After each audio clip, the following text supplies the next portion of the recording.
ಮೂಲಕ ಮನಸ್ಸುಗಳು ಒಂದಾಗಲು ಸಾಧ್ಯ ಎಂದು ಮಡಿಕೇರಿ ಶಾಸಕ ಡಾಕ್ಟರ್ ಮಂತರ್ಗೌಡ ಹೇಳಿದರು. ಕುಶಾಲನಗರ ಗುಂಡೂರಾವ್ ಬಡಾವಣೆಯ ಜಾತ್ರಾ ಮೈದಾನದಲ್ಲಿ ಅಕುಲ್ ಟೂರಿಸಂ ವತಿಯಿಂದ ನಡೆಯುತ್ತಿರುವ ಮೊದಲನೇ ವರ್ಷದ ಕೂರ್ಗ್ ಕ್ರಿಕೆಟ್ ಟೂರ್ನಮೆಂಟ್ ವೀಕ್ಷಣೆ ಸಂದರ್ಭ ಮಾತನಾಡಿದರು.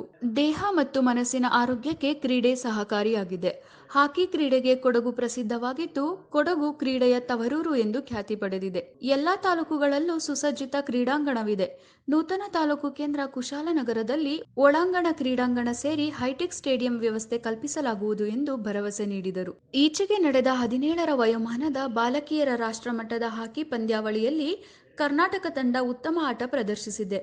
ಇನ್ನೂ ಹೆಚ್ಚಿನ ಪ್ರೋತ್ಸಾಹ ಬೇಕು ಎಂದು ಅಭಿಪ್ರಾಯಪಟ್ಟರು. ಮುಖ್ಯಮಂತ್ರಿ ಆದ ನಂತರ ಸಿದ್ದರಾಮಯ್ಯ ಜನವರಿ 25ಕ್ಕೆ ಪ್ರಥಮ ಬಾರಿಗೆ ಕೊಡಗಿಗೆ ಬರುತ್ತಿದ್ದಾರೆ. ಮಡಿಕೇರಿ ಮತ್ತು ವಿರಾಜಪೇಟೆಯಲ್ಲಿ ಕಾರ್ಯಕ್ರಮ ನಡೆಯಲಿದೆ.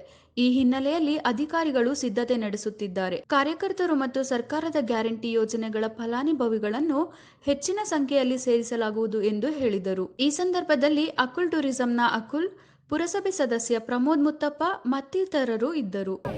ಅದ್ಭುತವಾಗಿ ಎಜುಕೇಷನ್ ಡಿಪಾರ್ಟ್ಮೆಂಟು ಹಾಗೆ ಸ್ಪೋರ್ಟ್ಸ್ ಇಲಾಖೆ, ಕ್ರೀಡಾ ಇಲಾಖೆ ಎರಡೂ ಸೇರಿಕೊಂಡು ಚೆನ್ನಾಗಿ ನಡೆಸಿದ್ರು.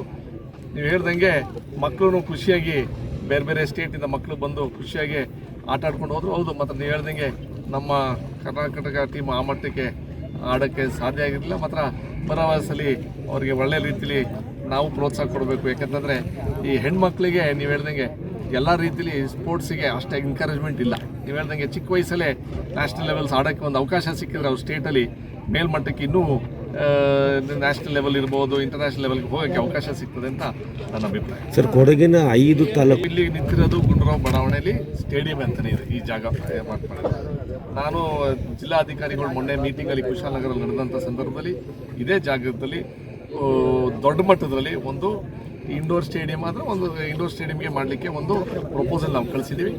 ಕುಶಾಲನಗರಲ್ಲೂ ಬೇರೆ ತಾಲೂಕಲ್ಲಂತ ಅನ್ಕೋಬೇಡಿ, ಇಲ್ಲೂ ಹೈಟೆಕ್ ಸ್ಟೇಡಿಯಂ ಬಂದೇ ಬರ್ತದೆ ಅಂತ, ಇಂಡೋರ್ ಸ್ಟೇಡಿಯಂ ಅಂತೂ ಮಾಡ್ತೀವಿ ಅಂತ ನಮಗೆ ಒಂದು ಸರ್ಕಾರದಿಂದ ನಾವು ಒಂದು ಜವಾಬ್ದಾರಿ ತೊಗೊಂಡು ನಾವು ಮಾಡಿಸ್ಕೊಡ್ತೀವಿ ಅಂತಾರೆ. ಸರ್, ಕೊಡಗಿಗೆ ಪ್ರಪ್ರಥಮ ಬಾರಿಗೆ ಮುಖ್ಯಮಂತ್ರಿ ಡೇಟ್ ಕೊಟ್ಟಿದ್ದಾರೆ. ಕಾರ್ಯಕ್ರಮ ಒಂದು ವಿರಾಜಪೇಟೆ ಕ್ಷೇತ್ರದಲ್ಲಿ, ಒಂದು ಮಡಿಕೇರಿ ಕ್ಷೇತ್ರದಲ್ಲಿ ಕೊಡ್ತಾರೆ ಅಂತ ನಾವು ಪ್ಲ್ಯಾನ್ ಮಾಡ್ತಾ ಇದ್ದೀವಿ. ಕಾರ್ಯಕರ್ತರು ಹಾಗೂ ಅಧಿಕಾರಿಗಳೆಲ್ಲ ಕೆಲವು ರಿವ್ಯೂ ಮೀಟಿಂಗ್ ಮಾಡ್ತಾರೋ ಇಲ್ವೋ ಅಂತ ನಾವಿನ್ನೂ ಆ ಟೈಮಿಂಗ್ಸ್ ಫಿಕ್ಸ್ ಮಾಡ್ತಾ ಇದ್ದೀವಿ.